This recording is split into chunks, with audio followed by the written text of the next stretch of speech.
Hello, everybody. Welcome to the Brazilian Jiu-Jitsu Hour. My name is Stefanos Kokis. Me, as always, Michael Mijas and Cody Tuttle. Fix my camera. So, we took another week off. A lot of things going on.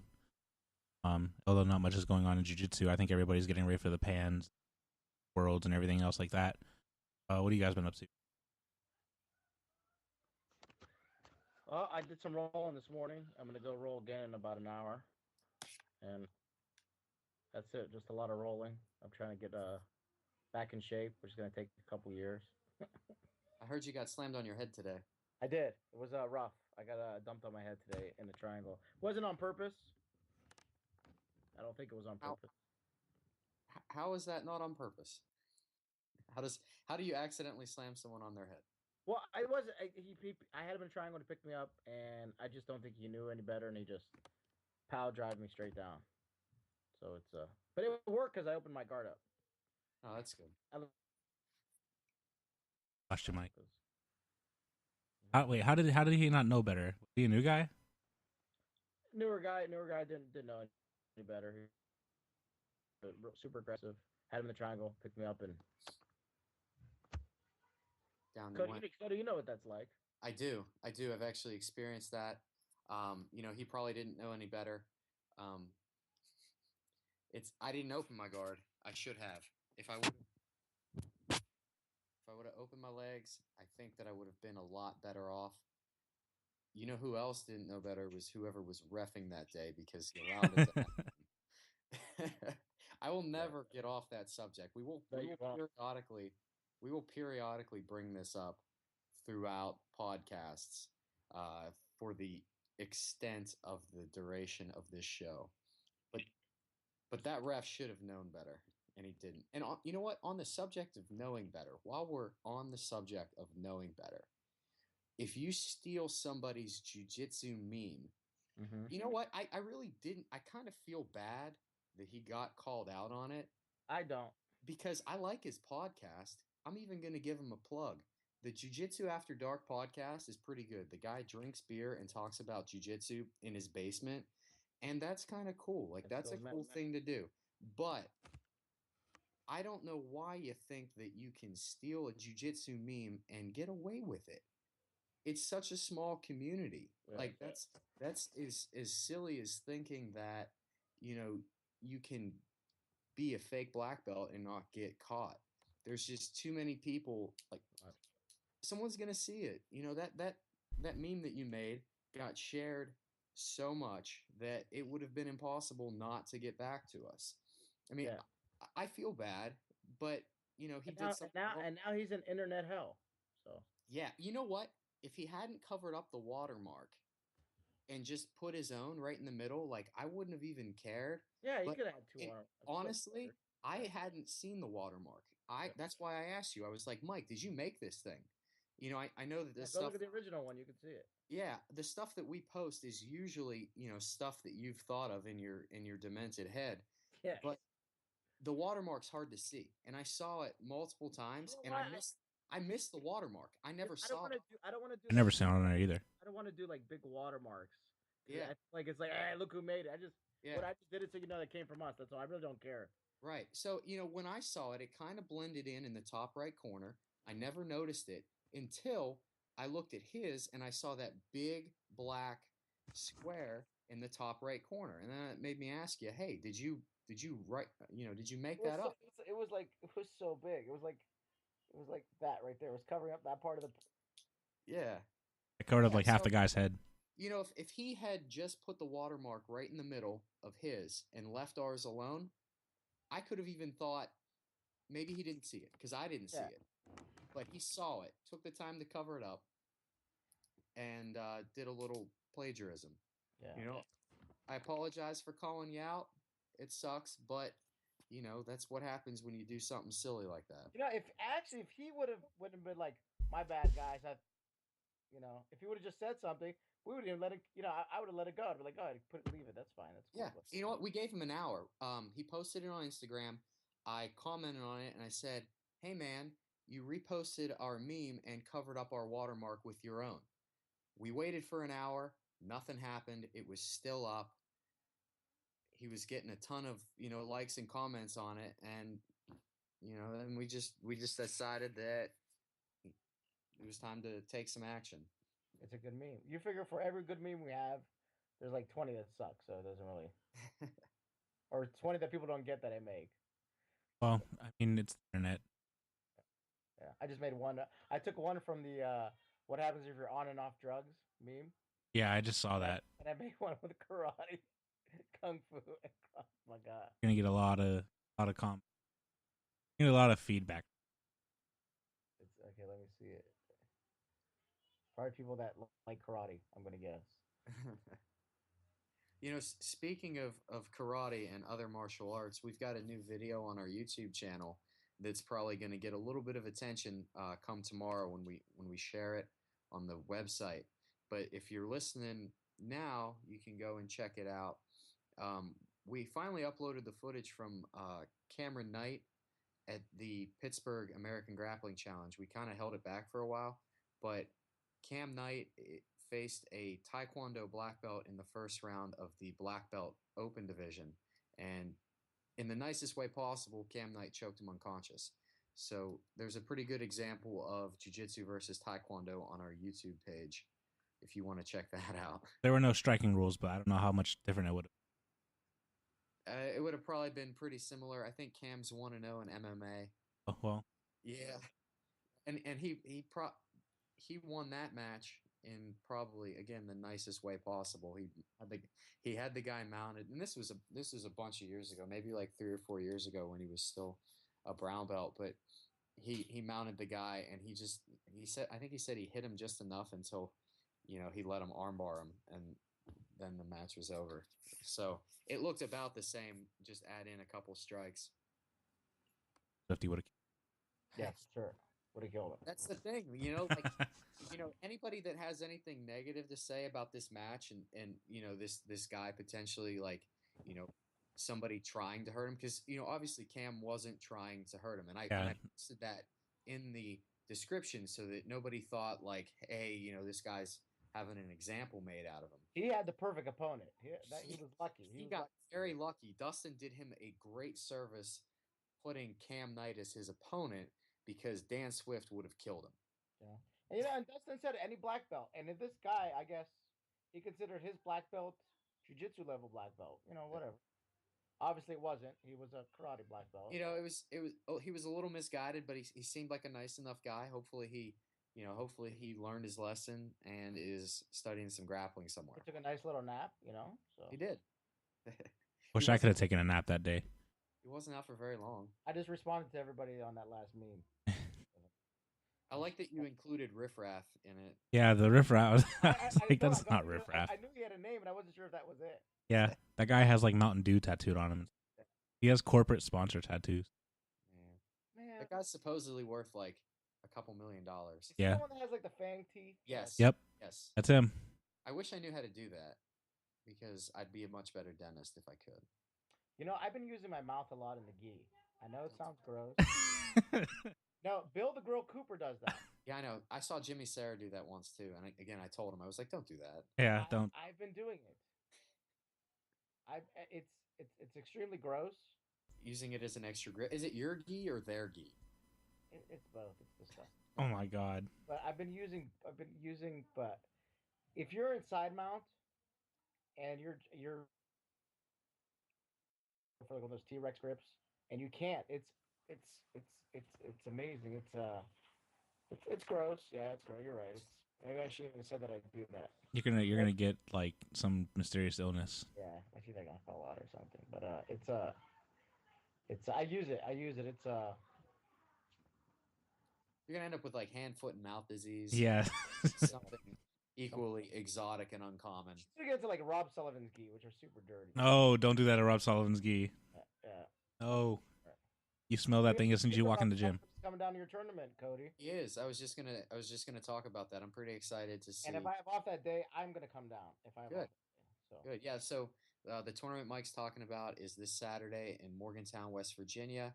It is the West Virginia BJJF Spring Submission Challenge. It's a round robin, so you get to compete against everybody in your weight class and skill level. So if you're tired of single elimination, one and done, you'll get a couple more matches this way. We'll have some absolute divisions. There's a $500 cash prize that I know Rob Sullivan's going to be gunning for because he got pretty close last year. I'm trying to get a friend of mine from Henzo's to go down because he was like, I want to go do the New York Open. I'm like, you've never competed before. Why don't you do something closer? That's a good idea. I think that doing a federation tournament for your first tournament is a bit overwhelming. Yeah. Because even when I did the Nogi Pans in 2012, and that's about as big as the New York Open because that's one of the bigger international opens. Obviously, New York's a huge city. They're going to have a huge turnout. But if that was my first tournament, I would have been so overwhelmed by the fact that there was, just the size and scale. The number of people. Yeah. Yeah, I think that doing a small local tournament is a great idea before he jumps in the New York Open. So I hope he listens to you. And it's one thing I don't understand that people want to go do big tournaments off the bat. That it's like you wouldn't go fly a plane off the bat, would you? No. Go do the simulator. You do Get the flight simulator. You know what I'm saying? That's these little tournaments are your flight simulators. Why would you go do a bigger tournament? Right. Do you do it so you can say, well, I went to the best and I lost to the best? Yeah. Okay. Maybe. People do that though. Probably lost $2,000 that day too, dude. Yeah, it's a lot of money. Yeah. Yeah, some people think that losing at a big tournament somehow makes them better than losing at a small tournament. Like they can say, I lost, but I lost at the New York Open. I mean, yeah, losing sucks and nobody wants to lose. But if you lose at a small local tournament or you lose at, the first round of the Worlds, like you still lost. It doesn't mean you're any better of a grappler. Obviously, you're going to learn something, but don't make it sound more prestigious. Well, anyways, that's why people do it. That's why people do it. People say, I'm going to go do the Worlds. They're in here, And so I lost in the Worlds, So they can say, well, you did a little tournament, that's why you won, but I go and do the Worlds. Okay, whatever. There's no additional prestige for losing at a big tournament. And I'm not buying that. And I'm not buying that bullshit either. So they could sell that to someone else. You have to. Yeah, you have to sell it to somebody that doesn't know what they're talking about. Because if you tell me that, if you compete once a year and you go to the Pan Ams and you lose once a year, then that's why you're doing it. That's it. There's if you really cared about winning and improving your game, you do all your local tournaments, win all your local tournaments, not just do them. You go win your local tournaments, and that tells you if you're ready for the bigger stage. I don't know why anyone would go out to the Pan Ams if they haven't won just about everything they've entered leading up to the Pans, because even at the lower belts, like even blue belts now, and I'm sure there are white belts that are training full time that I just don't know about yet, but in the adult divisions, and I'm sure even all the divisions, there are absolute killers. Dude, so blue belts are the new are the new purple belts. Yeah, I mean, I was just reading about a guy that is in the purple belt division. He trains at Art of Jiu-Jitsu. His name is Mason Monsaves or Monsaves, something like that. He's a purple belt. He's in the lighter weights. Trains with the Mendez brothers.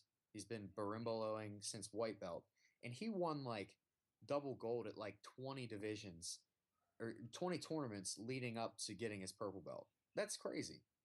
That kid's been taking it, very serious for a long time, and it's turning into that. So I don't know why anyone would spend the kind of money that it takes to fly out to the Pan Ams and compete.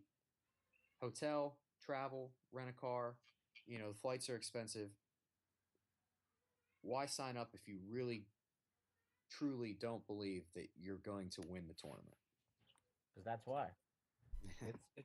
It's to say that statement. I went to the Worlds. You compete local tournaments. I go to the Worlds, and all that. People don't want to see him losing locally to nobodies. Right. Nobody. I mean, it's people that do local tournaments and they live locally. It's you gotta have tough skin. You gotta have tough skin to do local tournaments and go against your local people. Yeah, I go to local tournaments and lose, and then in the gym I dump Mike Mihas on his head. So it's like, see, that's how it works. Oh, sorry, I wasn't supposed to reveal that was me. Yeah, that's how easy it is. But that's what it is. People don't want to do local tournaments because it's an ego thing. Yeah, but it's. I I mean, even hear instructors going, I'm going to do the worlds this year. I'm like, you've never competed locally, but you're going to go do the worlds. I don't get that. I want to do it a couple times in my life if I can never get back to training like regularly, but just to like do it. And if I can win, then maybe I'll go further. But I feel like it's if you do compete, it's something to maybe work up to. No, it's expensive. It's expensive. It's something to work up to. It's not. It shouldn't be like the Jump only in, time to do yeah. it. Yeah, like you're doing everybody else a disservice. Like if you don't take it as seriously as everybody else, then why bother? Yep. Like I understand that it would be a pretty cool experience, but you should if you're doing it for the experience, at least do the whole experience. And the whole experience to me would be the training camp leading up to it, competing at some smaller tournaments, and really ramping up your training so you can give it your best shot. That's the experience, not just flying out there, making it a vacation to California. You stop by the pyramid and lose your first match and say, "Hey, I went to the Pans and lost." But you got to get that cool selfie in front of the pyramid, so that's all. Save the $2,000. Do some privates with Hickson. I don't, spend your money in a better way. Go to Brazil. Yeah. Yes. Exactly.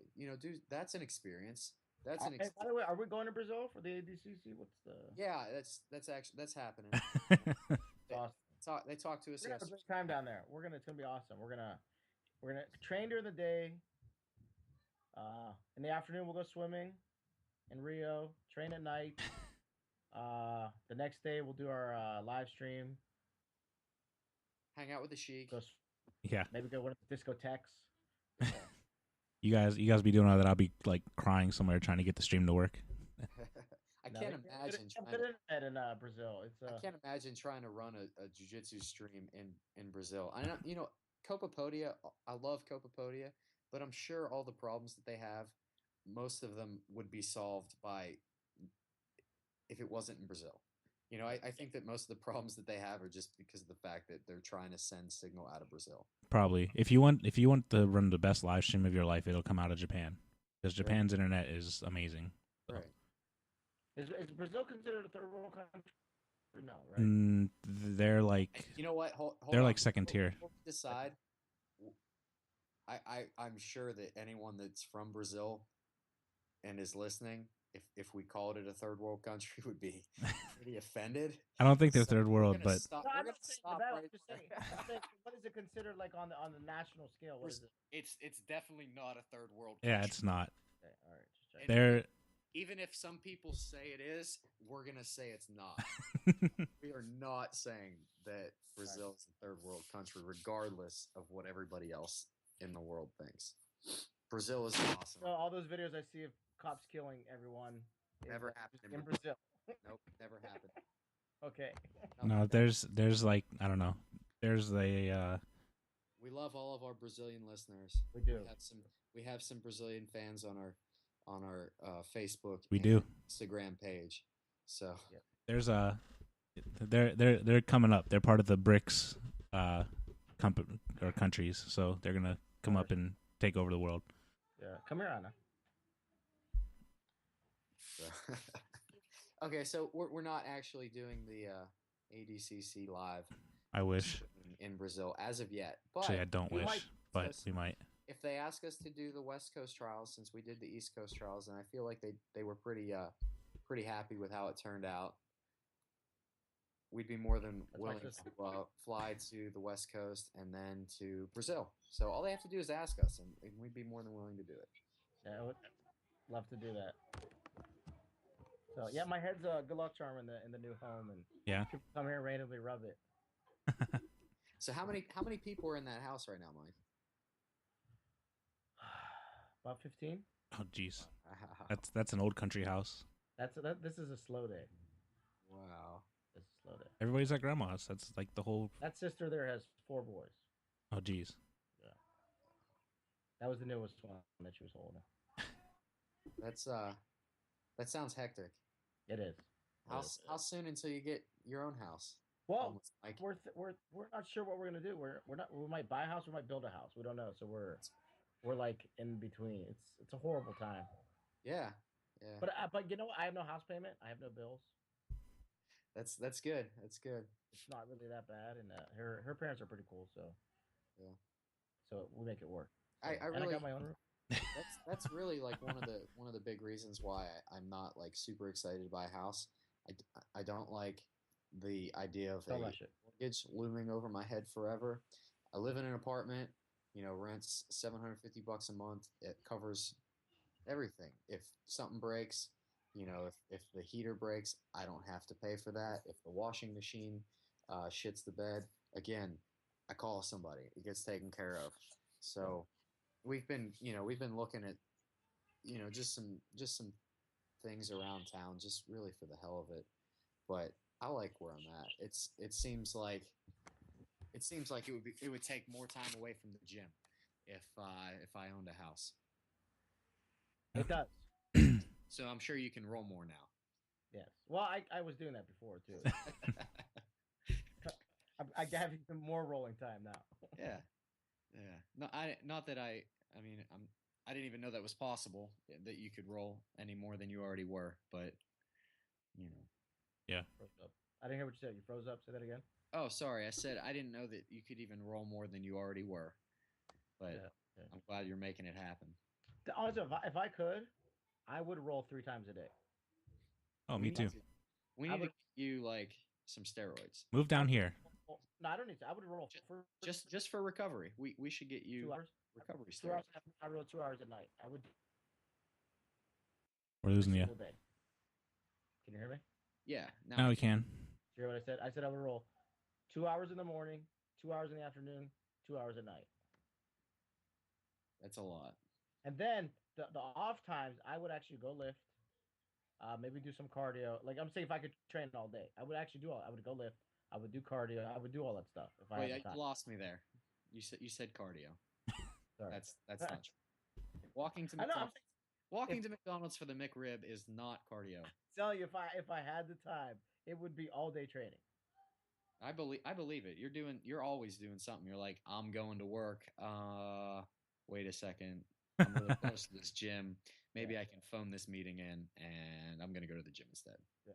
So I would I believe it. Like if you didn't have the responsibilities, I would train all day. and people say that, but people say if I didn't have X, Y, They can say that. they would train all the I time. can get an hour to train once a Yeah, week. And right. somehow I manage with 2 kids, and I work. I work a lot of hours. Believe it or not, I work a lot of hours. I just manage to. The thing is, people. I'm always like, I'll call Rob Sullivan or someone. I'm like, hey, it's 10 o'clock at night. Do you want to roll, or do you want to roll at 4 in the morning? And there's always someone that says, you know what, I have to work at 3 in the morning. Let's go get an hour rolling. They'll have a match there. So I can always find someone.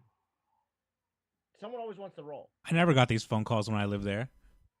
What the hell? I never got these calls when I lived up there. No, I was always rolling. I mean, You didn't have mats. You didn't have mats in your apartment, but now you do. Rob Sullivan did. We could have went to his house. He doesn't care. Yeah, I mean, there are people that will say, if I didn't have these things to do, I would train all the time, and that's they wouldn't. they would. Yeah, it's hard. It takes a lot out of you, and it's hard to do that. But I know that when you say it, you really do mean it. You really do mean it. And the thing is, I love rolling. I'm like obsessed with rolling, and I love rolling against people I don't know. And I love rolling against unknown people. I love rolling against people I know, but I love rolling against someone I don't know. So I don't know. That's probably why I like competing, because it's always against someone you usually don't know. So Usually someone taller than you that doesn't like to tap the heel hooks. They wonder why their knees messed up later. No, but when I roll, I never, when I'm in a gym setting, I rarely go for leg locks. I don't go for leg locks. Now that we've started doing this podcast and the live streams and stuff, it's becoming a lot harder to find people that we don't know at tournaments. So I think that, or they don't know us. Yeah, like, that's what we have to do. Like, we stay informed. So yeah, if we don't stay informed, then what the hell is the show for? Exactly. So much for rolling against unknown people at local tournaments, because you've pretty much got all your bases covered there. Well, I think by now Mike's rolled with everybody. Mm-hmm. You guys have had like 3 super fights, and maybe more. We rolled 4 times. 4. Yeah, 4 matches. Yeah, and I've only won one of those matches. That That was probably the quickest one though. And then you had a 3-way bracket between you two and Brian Cowan at The the Steel City thing. Yeah, that was a good division. There's a guy with the steroids, tried to break everyone's neck. dude, that dude was so big. I He I was. saw him again. I saw him again when I was working down there. No, I never saw that guy again in another I tournament. knew it was him too. He was huge. He was so big. But I knew it was him right away. He had this angry look on his face. It was just. Was he pacing back and forth with a tank top on? Yeah. Did his arms look like clouds? I'm No, so both- glad that it was Brian that had to go against him because Brian was the only guy big enough. Yeah, to, Brian. like, Boy. Brian's Brian- a big guy. Dude, I rolled with Brian. Was it Tuesday? He is so freaking good. Yeah. Brian is so. He just seems like he gets better every time I roll with him, which is scary. And he's absurdly strong. And he's like Neo with jiu-jitsu. He's like some of the stuff he says I don't even understand, but I know it's good stuff. It's just he's just so deep into it that he's just too smart for me. Some of the stuff I just can't. I'm just a dumb jock. Some stuff that he says is just but it's good stuff. It's just so good. It's just I can't grasp it. It's just too much. It's just but he's good though. He knows his shit and he lays a beating on me. Oh yeah, I'll get tapped 3 times in 5 minutes, maybe less, when I go against him. It's I think he grows like an extra like leg somewhere or an arm, he's strong as shit. and you're like you get crushed, and you're like, what the hell is going on? And then all of a sudden you're choking on something. Yeah, he's a strong dude. Hey, Mike, what do we got going on for the Kumite coming up? He froze up. It's all those people in the house. Demko cut the feed. I know. Hey, so you want to talk about the Kumite a little bit coming up? What we've kind of got in the works Going up, May. for May? Say that again. What do we have in the works for the Kumite in May? I am trying. He might be doing another 8-man super fight. So I reached out to a couple of my buddy. Your new bros. They might be joining in. So I'll have some more information next week, and I'll be able to release it to everyone. So there might be some good stuff coming up. So that tournament it's the last couple of years it hasn't been that great. So it's definitely fallen off the wagon a whole lot. I know when it was actually like the third tournament I ever did. In like 06, 07, 08. It was a really good tournament and it had a lot of higher level guys, but then I was at that tournament, Cody. Were you? Yeah, I did like the beginner division and white belt in 2007. I did it in 2005 and 2006. I did it. Nice. My buddy Nate did it in 2006. I went and watched. That was like the first jiu-jitsu tournament I ever saw. I remember when Nate did it. No, I remember Nate did it in 2007, right? He did it in 06 and 07. I remember. I think he did it in 2008 too, because he lost to Jimmy Serra in the gi division in 2007, because they were both blue belts at the time. It was tough. Nate was tough. I remember 2007. Nate was tough. Yeah, he was. And Nate was like ripped. Yeah, yes, he was. He's like that guy Powder, but with muscles. I'm serious, like ripped, like you can see like every muscle. I remember him. He had like super spandex shorts on, right? Yeah. And he ripped. And I remember he was. This show you haven't had Alzheimer's hasn't kicked in yet. He had a guy in guard. Someone was in his guard. It was a wrestler. This wrestler was trying to pass his guard by spinning around him in his guard. Remember that? Boston Crab him pretty much. Yeah. I remember that. And you know what? 41 fucking years old, and I still remember that. That's crazy. I have always wondered like where that guy ended up. I never even brought that up. Isn't that crazy? I never brought that up.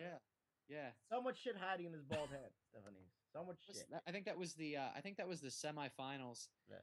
The guy like kept trying to like spin over for like Boston Crab him. He tried doing the Boston Crab on to pass his guard. I remember that. And they ended up in donkey guard. And it wasn't called that at the time. And both of them, they were both white belts. Or the guy was a wrestler, Nate was a white. That kid was a stud wrestler. I remember that. He was really good, and he was ripped too.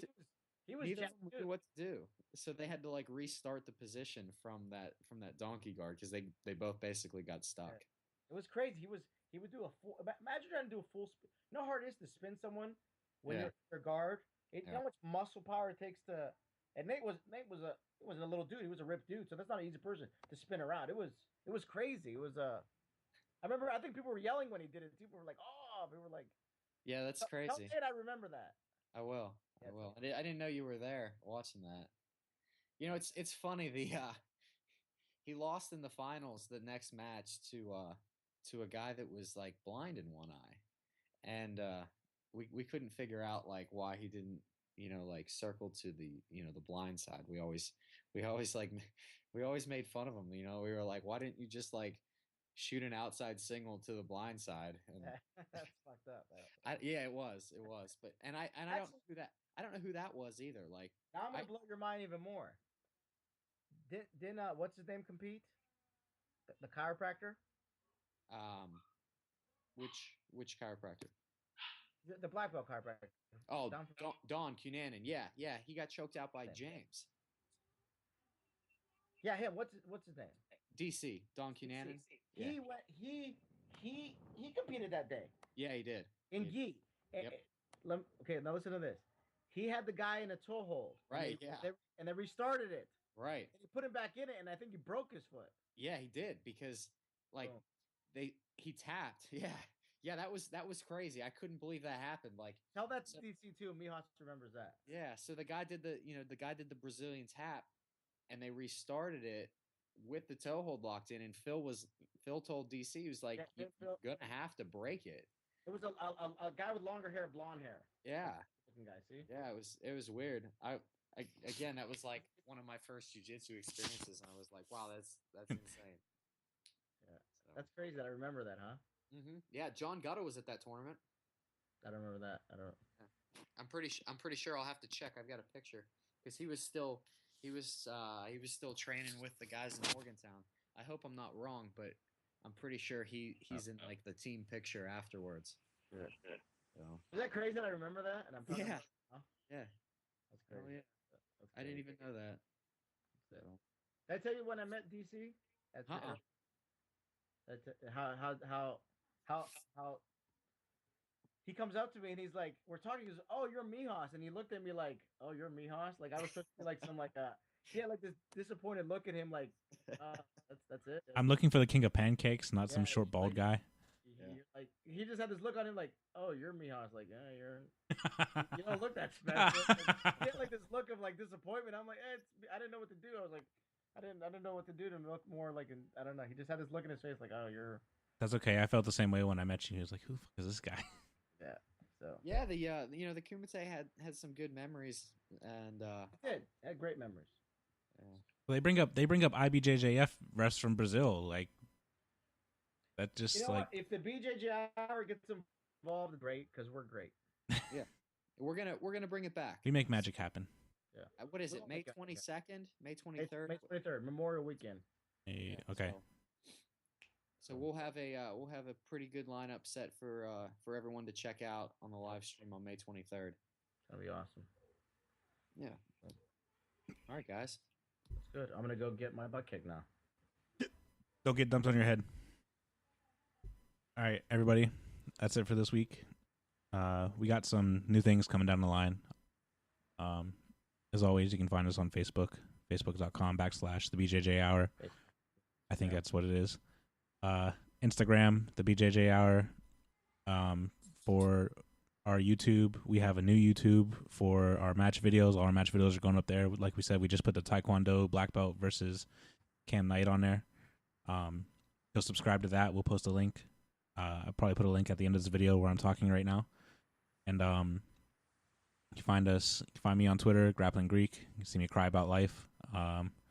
And look for all our memes posting up on the website, thebjjhour.com.